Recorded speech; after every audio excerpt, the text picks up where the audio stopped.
You're new here, Oko Assembly is a community for creatives and marketers who want to keep growing. We host events, share resources, and connect ambitious people with the tools and each other to build meaningful, sustainable careers. And today's session is all about productivity, but not the hustle kind. So we're joined by Caitlin, an award-winning productivity expert and the founder behind the Sustainable Productivity Framework. So Caitlin helps teams achieve high performance without burnout, drawing on over a decade of research on her own lived experience. So, Caitlin, I'll let you take it away. Thank you so much. I'm so excited to be here. We have got so much to get through and not that much time. So we're going to dive right in. Let me share. Actually, yes, I'll share my screen and then I will send you something in the chat. Right, here we go. Here we go. Here we go. And present. I feel like we've been in this like technological world for so long now, and I still every time I have to share my screen, am I doing this right? Okay, so welcome to Genius. Today, we're going to cover the habits, rituals, and routines of the 1%, and a quick little bit on the end on how you can start to implement them. So, this is actually designed off a much longer session, but today we're going to do the quick fire version. So, I've just realized I need to share this with you first. I've made you a little workbook that basically covers um, a lot of the things that we're not going to have time to go into today, but it's got lots of the kind of prompts and things that you may like to cover. And all the prompts that I will cover in the session are also there, so you don't have to worry about typing them out or whatever. So please have a look in there and make a copy. Just go to file, make a copy, and you'll have your own version, or copy and paste it into Notion or Word or whatever you use. Okay, back to the presentation. So, uh, I mean, Jasmine did a really great intro there, so there's not much more for me to say. I'll drop my links at the end so that you can connect with me. I'd love to see anything you've learned on LinkedIn or Instagram or anything like that. It's always really helpful to small businesses. I'm sure many of you know. But yeah, hopefully you enjoy it so much that you want to share these things. Let's dive in because we've got lots and lots to get through. So, as Jasmine said, I've been basically where my obsession with productivity and doing it in a much healthier way came from is 12 and a half years ago now. I had an allergic reaction. I was in my first term at Cambridge. I was 18 years old and I took a flu medicine that I didn't know I was allergic to, and I went blind. I was blind for about a month, and I now have visual impairment that I've had since then. And my vision impairment did not stop my ambition or the speed that my brain moves at. So I had to start trying to find ways to maximize my productivity in a much more sustainable way if I wanted to achieve the things that I wanted to whilst looking after my body at the same time. And I've learned loads and loads of things, but something that I found really fascinating is looking at the way that artists of all different disciplines, so writers, thinkers, as well as creative artists and athletes work, and how we can take those things, those habits, those mindsets, those routines into our own work. This isn't about telling you what you should do. It's about sparking some thoughts so that you might be able to find a very, very small 1% marginal gain that you can take from the 1% artists and athletes. So we're going to start with the artist side of things.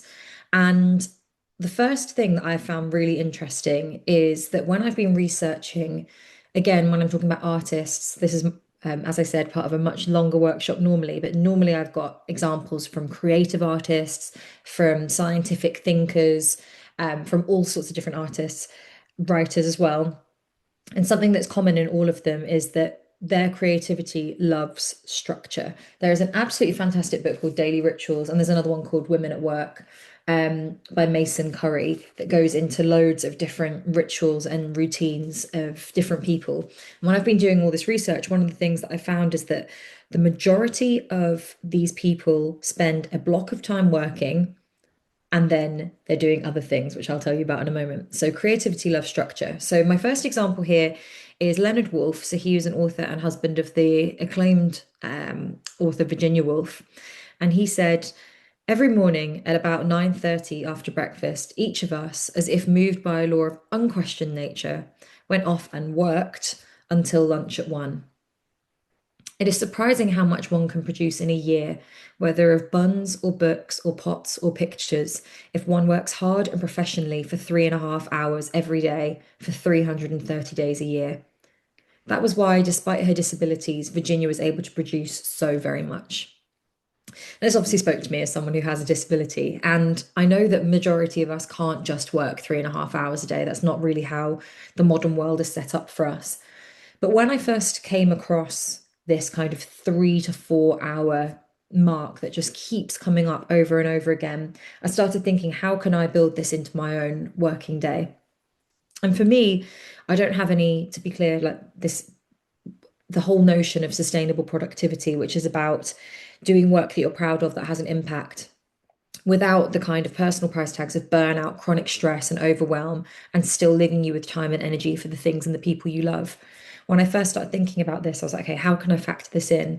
And I don't have children, I don't have any dependents at the moment. So I have a little bit of luxury of time. And although I do have to spend much more than 3.5 hours a day working, I started thinking about this as my deep work time. So, can I spend 3 hours a day doing something really, really focused? And normally I can do this one day a week. And for me, this has had some really, really strong benefits. So you might not be able to do 3.5 hours a day, but maybe you can do 1 hour a day of really, really focused work. And you can change this here. I mean, 3.5 hours of hard and professional work for 330 days a year would be amazing. But even 1 hour a day in this really fractured and, you know, distracted world could be really helpful. This is another routine that I really love. So this is Ursula K. Le Guin. She's one of the most prolific authors of all time. She's a sci-fi writer, and I just think this is one of the most delightful routines I've ever seen. 5:30 a.m., wake up and lie there and think, which is exactly what I do. Get up and eat breakfast, brackets, lots, which another thing I also love. And then this, get to work writing, writing, writing. And hers is a little bit longer than that 3.5 hours, but you can see that there's a clear block here of work, writing, writing, writing. And then after that, there isn't any writing. There's reading, there's music, there's writing, there's house cleaning, more food. And then after 8 p.m., I tend to be very stupid and we won't talk about this. So even though this is a bit of an eccentric routine, again, we can see that there's this chunk of time that is really precious. And then the rest of it is doing things around the work. So, what I've been trying to think about for myself is how can I find my really strong block of time? For me, it's first thing in the morning. It might be different for you. And that might also depend on the work that you have, clients you have, companies you work with. It might be they have all their meetings in the morning, so that just doesn't work for you. But find what works in your specific context and find that block that you can do some really focused work in. Around that, you can do your admin, you can do all these other things like reading. Maybe if you're in a visually creative role, watching films, looking at books, all those sorts of things that they don't feel like their work, but they are really enhancing your work. It's so important for creatives to do things like that. So what we have found through, and again, if we're doing the longer session, I'd give you loads more examples, but what we found from all of these artists throughout history is that, and across disciplines and in the research, which is really interesting, is that deep work sweet spot is about 3 to 4 hours. That's how long we can concentrate and what our brain can do as well. So I'd love you to have a think. I'm sorry, I know we're barreling through this and pop some stuff in the chat. I know it's a little bit different when we're not looking at each other, but please do have a think about these and have a pop in the chat. I don't expect you to do all of them right now because we've got lots to get through, but have a think about these. Is there anywhere that you already have structure? I don't want to assume that you don't have anything. So is there anywhere where you're like, no, this structure is really working for me already. This is really helping with my creativity. Is there anywhere where you need to create a bit more structure? Are there any routines that could help set you up for your day? Maybe that's morning, maybe that's evening. Quite a lot of people say that the morning routine is set up by the evening routine, which I think is lovely. I'd say the only thing in my evening routine is reading for about half an hour, which I can't go to sleep without. But I've tried to make my morning routine a little bit more structured, but still with flexibility built in for whether I'm, commuting to the office or whatever. Is there a task or a time that you could build a routine around to make it easier, to increase creativity, or to make it more impactful? So, for example, I absolutely hate doing my finances, and I've been trying to build a bit of a routine around that and doing it in somewhere that's a bit nicer and, bookending it with like a lunch and things like that so that I am kind of rewarding myself for doing that thing that I really hate to do. Okay, I'm going to stop talking for just a couple of moments while you have a look in your document and make some notes for yourself. Please feel free to pop in the chat any thoughts that you've got.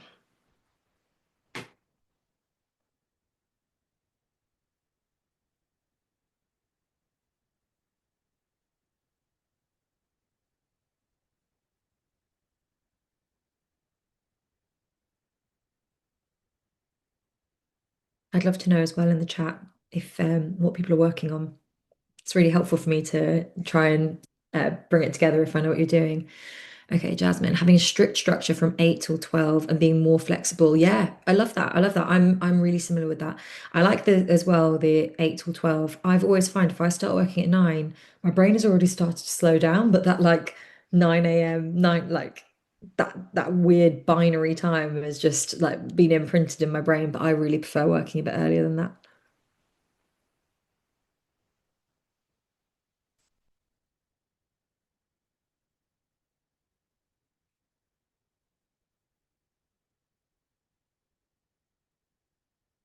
Okay, I'm going to move to the next bit, but please do keep thinking. And like I said, there's a lot more prompts in the workbook than are in this. So you've got loads of stuff that you can reflect on. So normally I would do quite a few other things on work like an artist, but what I think is really, really helpful for people like us is the work like an athlete bit. Oh, I've got someone in the chat. Let's have a quick look. Setting up a better morning routine would definitely help me progress throughout the day. January, first of all, amazing name. Second of all, it has helped me so much setting up a routine. The one thing I would say that has really, really helped me is having kind of a like an ABC routine. So A is like if everything is perfect, this is my morning routine. And today was a perfect day. I actually got up at 6:30, read outside while I had my breakfast, did some exercise, got everything I wanted to do into that routine. B is like a normal day, which might mean I just get the exercise done. And then C is like, if everything is going to hell, what's the one thing I can do that can set me up? That has really helped me because before I tried to be really structured and stick to the same thing every day, and that's not how life works.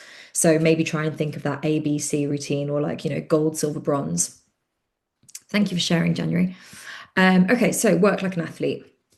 We're going to talk about three different things that athletes do. And again, what I want you to keep in mind is it's not necessarily that you will be able to do that kind of take this off the shelf. You might be able to. I don't know your circumstances. You might have complete control over your time. You might be able to. It's more about thinking, what is that 1% marginal gain, that 1% mindset shift or habit that you can take from this for your particular circumstances to help your productivity to feel a bit more sustainable.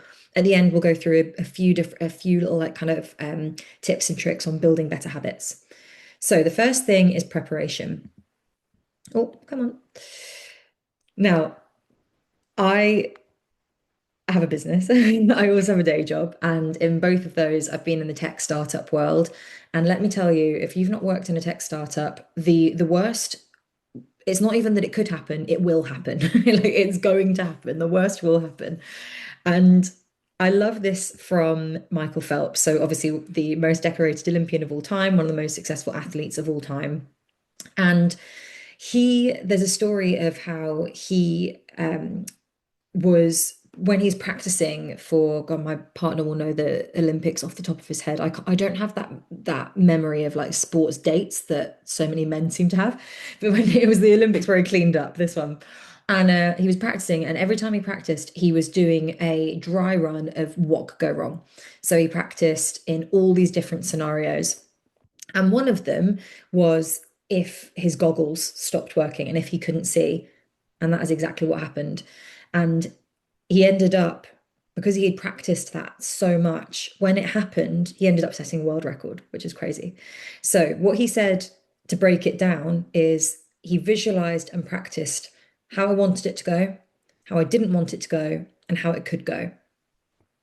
So, what I want you to think about is big picture, but also kind of it could be for a pitch, it could be for a particular meeting, an investor meeting, or with presenting something to a client. It could be just delivering something. How do you want it to go? How do you not want it to go? And how could it go? And once you've thought about those things, you're able to kind of focus on the and really visualize how you want it to go and really get yourself into that space. If I really recommend Maya Raichura for this. She's amazing on visualization. You really picture yourself being there and get your brain to practice being in that state. But it's also really important to practice how you don't want it to go, because then you're not, ignoring it, you're facing it head on. I love this quote from Sam Harris. He's a neuroscientist. He's got an app called Waking Up. He says, life is an unending series of complications, so it doesn't make any sense to be surprised by the arrival of the next one. I love that. He says, the magnitude of the problem might surprise you, but the fact that new complications in your life are arising hour by hour is absolutely to be expected. From a very basic kind of productivity point of view, one of the things that I love to do on this is to block time in your calendar for unexpected work. If you're blocking out your calendar and it's completely booked up for the day, something unexpected is going to happen at some point during your week, probably every day. And if you don't have room for that, you're setting yourself up to fail. Now, I know that some people work in really like intense meeting cultures and you don't have as much flexibility there. But if you can find any little pocket of time that you can block out and just put kind of an unexpected work block, then you're not in a situation where you have to deal with it on the back foot. Okay, I think there was something in the chat. Yeah, ABC routine has helped me so much. Okay, cool. Graft. Now, when I first started out doing, startup life, I definitely thought that this is what success looked like. You work, you work, you work, etc., etc., etc., and then you have a win. This is more what it looks like. You work for a really, really long time, you have a win, and then you work for a long time again, and then maybe you'll have another win. And sometime in there, you'll probably have quite a few losses. And then after a while, these things start to compound and you start to have more and more. But there's still this mindset of if it doesn't happen in this kind of quick time frame, then, we just give up. And this is with habits actually as well. So there's lots of research on how long it takes to build a habit. The one that I hear the most is around 63 to 66 days. And so it's not that, the habit didn't necessarily work for you. It's that it takes that amount of time for it to become like automated in your brain. So you really have to stick at things for them to work, be it small habits or be it kind of the thing that you want to succeed in. Roger Federer, obviously a very, very celebrated athlete. I love this from his commencement speech at Dartmouth. He said, it's not about having a gift, it's about having grit. I think this is really, really important when it comes to doing any sort of creative work because so much of what we do is subjective and you just have to keep going. You have to keep putting stuff out there. You just have to keep producing until the thing hits. That's just how it is. That's definitely been my experience as well. I'm going to give you a few prompts at the end of this. I just wanted to do these three bits together. Now, the final and the chunkiest part of this is rest. This is probably the most vital thing that I think so many of us put at the end of our to-do list. Watch some TV at the end of the day, sleep, those things are important. But we don't think about it enough as building it into our kind of productivity system or our high performance kind of mindset.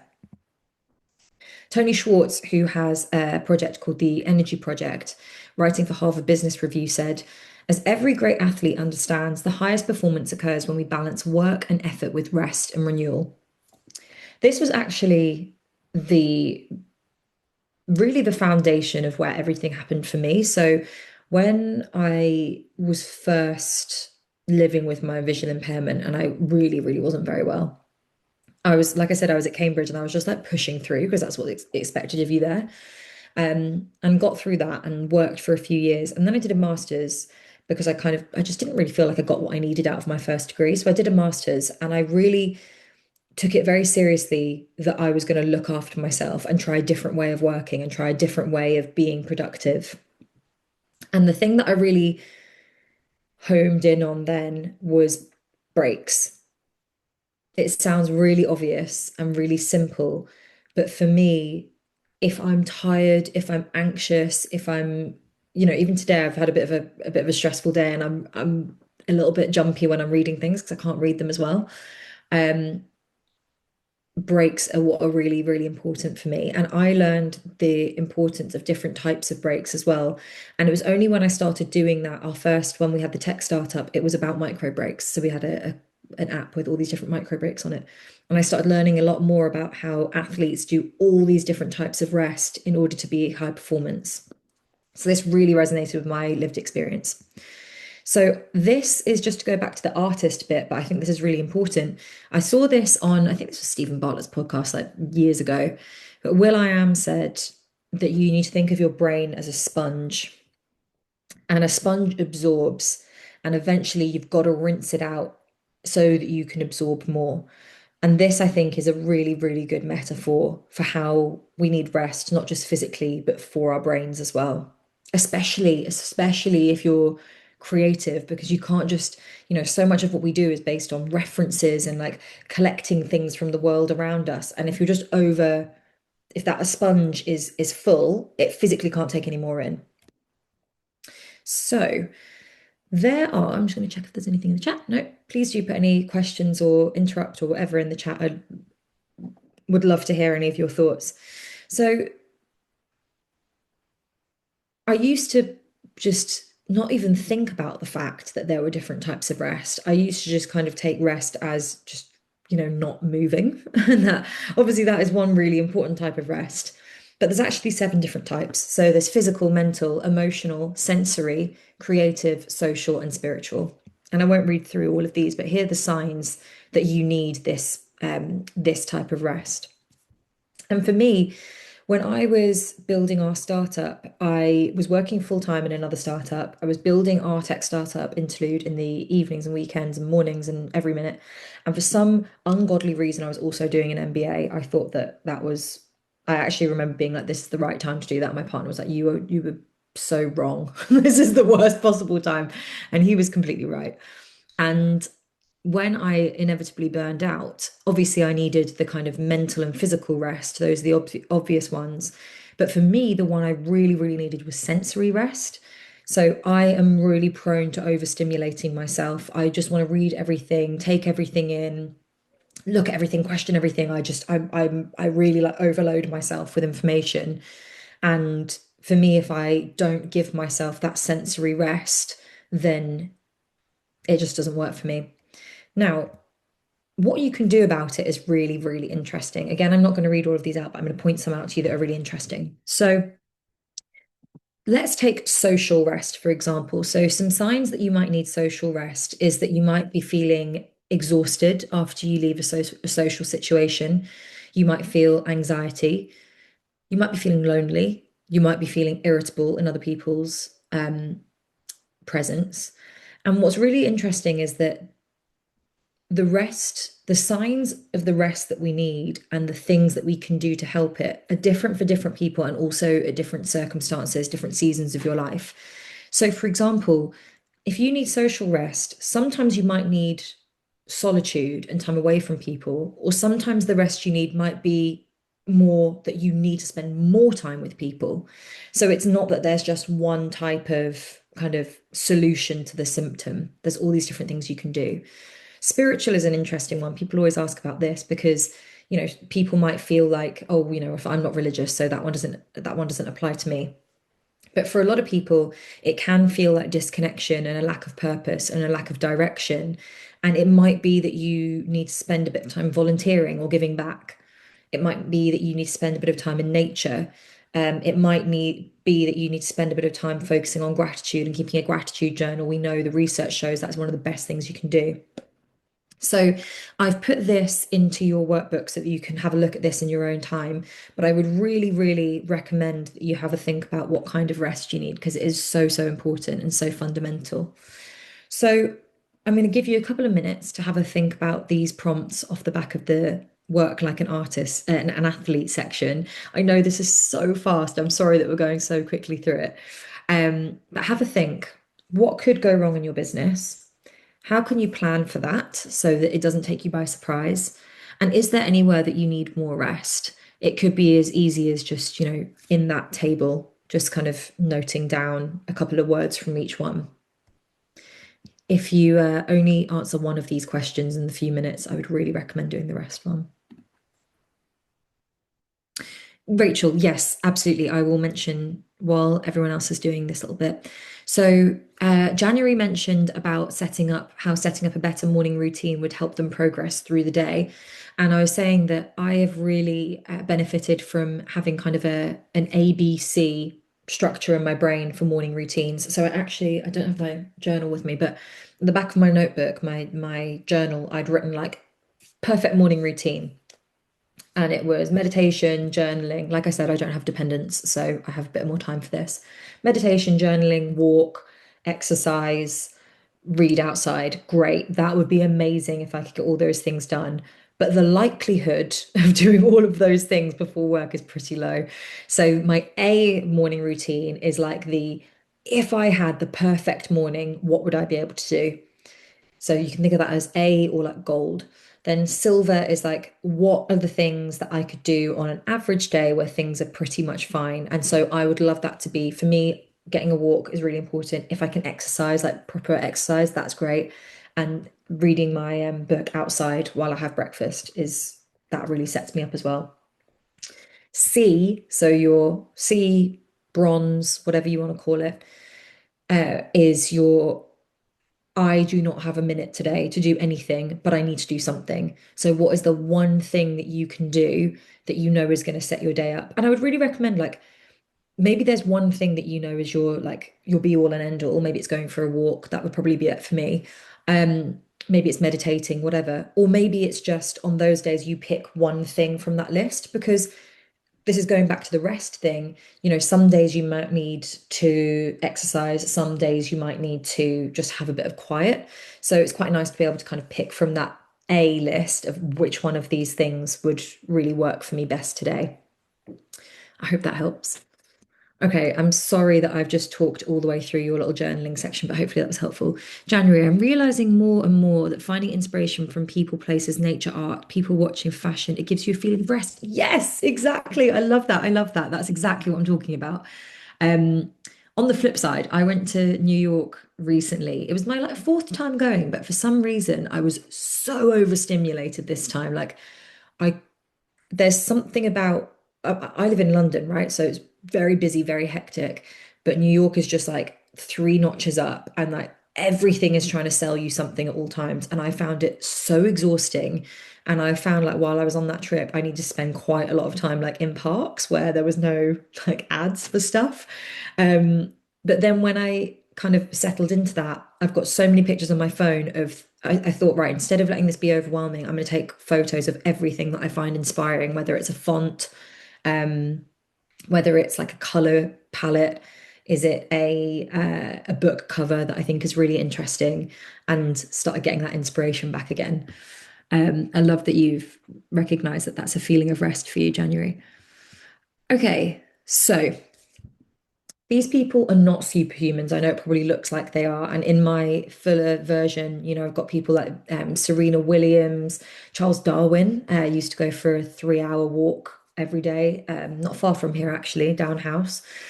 They're not superhumans, but what they have done is that they've built structures, habits, and mindsets that stick. Even the kind of kooky left field people will have these like routines that they do. So, how can we bring a bit of this energy into our daily lives? We've got 10 minutes left, so I want to get through this bit. So, the habit loop is why it's so hard to make and break habits. So, we start with a cue, and your brain is triggered to do something. I'm going to use a bad, quote unquote, bad habit here.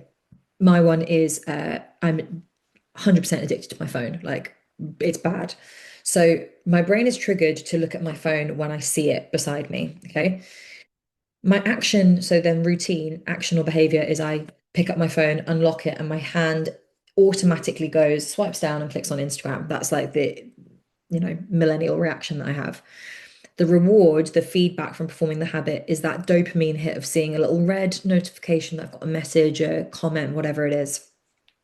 So it's really, really easy to get stuck in this habit loop for something that you don't want to have because you get this reward, you get this, whether it's artificial or real, you get this dopamine. That's really hard to get out of. The good thing is this also works for good things. And the other good thing is that for something that's negative, like me with my phone habit, if you can start with the cue, you break the loop. So for me, if I just don't put my phone in the room, I don't go looking for it. I only go for it if I can see it. So for me, I know that having it not here means that this habit is just broken. And I don't know if any of you have kind of a bit of a phone addiction, but when you're on holiday and you just don't look at your phone, you leave it in your bag because you're doing all your holiday stuff. And by the end, you're just like not interested in your phone anymore. That is what I need to try and build into my normal life. So the good news is there's this beautiful thing called neuroplasticity, and this is the human brain's ability to adapt and form new neural pathways. And we do this, evidence is showing, until we are old, which is great. The saying is what gets fired gets wired. So, there's a little bit more to it than that. But if you can start building these pathways, you start to do things automatically. So, from Atomic Habits, the amazing book by James Clear, he talks about building a habit. So, sorry, I've really whizzed ahead, but in your workbooks, there's a section that says, think about a habit that you, off the back of what we're saying today, want to do. Let's say you want to meditate in the mornings.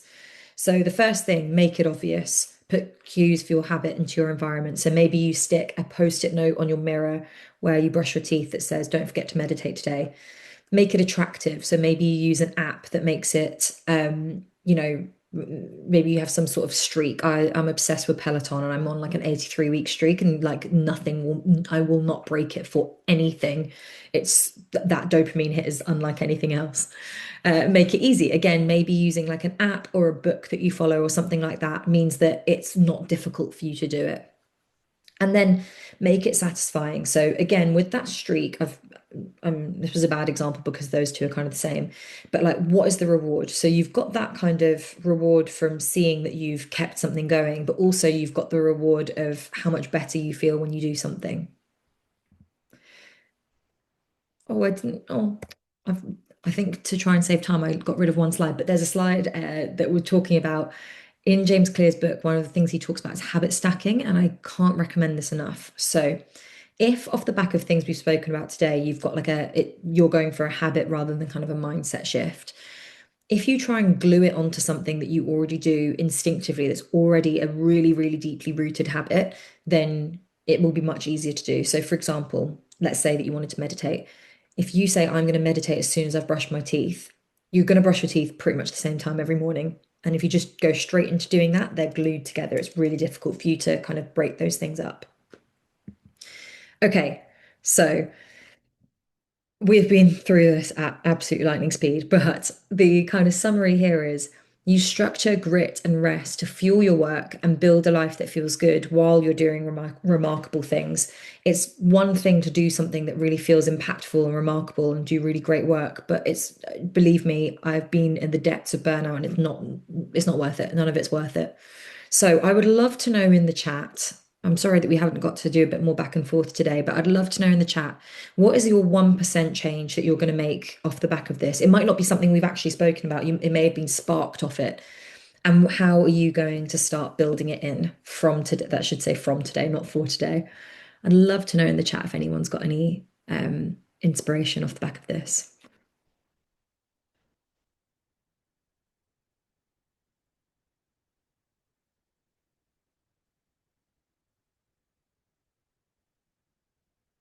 I know I've just put this right on you, so I'll just give you a minute to think about it.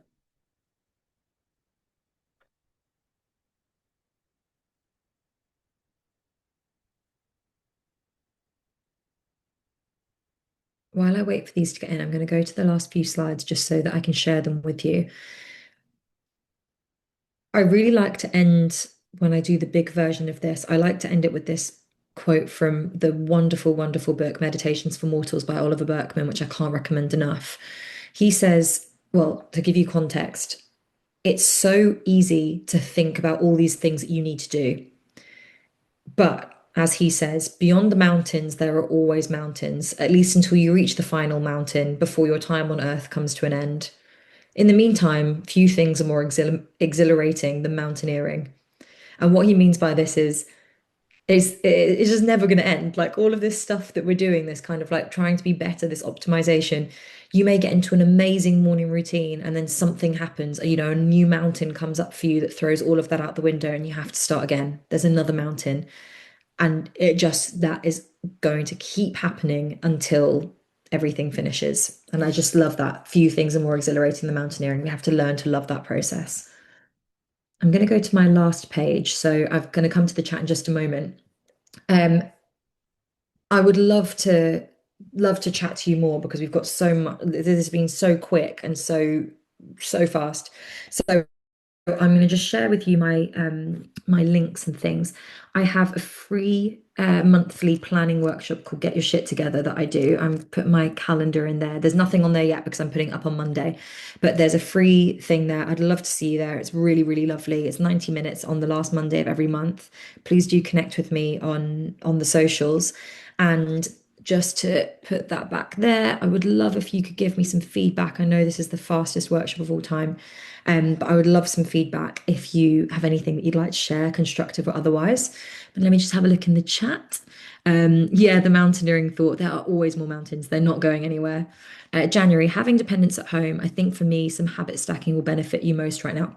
It helps so much. If there's something that is just second nature to you, you just tack something on and you won't believe how quickly it really helps. Jasmine says, maintaining my strict, oh my God, that's a tongue twister. Maintaining my strict structure from 8 till 12, more flexible, but making sure to fully unplug after 5 so that work doesn't drag into the evening and consume my life. I feel you. Does anyone have anything else they want to add or any questions they have for our last couple of moments?